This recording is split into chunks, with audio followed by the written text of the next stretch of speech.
Vodilni partner projekta, ki traja 2 leti, je Ljudska univerza Šentjur. In mi vključujemo starejše, ki imajo neko znanje, izkušnje in to prenašajo na turiste, slučajne obiskovalce, na mlajše. Tako da mi ne učimo novih turističnih vodnikov, ampak tisto znanje že uporabljeno prenašamo na mlajše generacije. Pri projektu sodeluje tudi Ljudska univerza Krško, ki usposablja prostovoljce za celotno Posavje. Vključenih imamo 18 udeležencev in smo že zaključili 2 izobraževalna modula, 3. teče.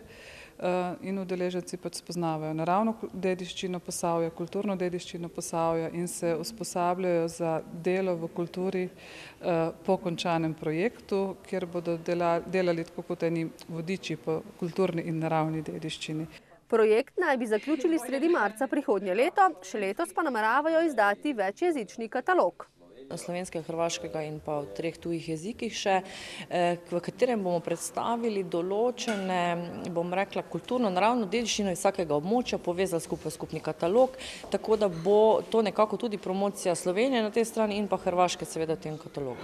V okviru projekta bodo nastale tudi infotočke KultPro, ki bodo stičišče informacij za prostovoljce, turiste in ostalo zainteresirano javnost.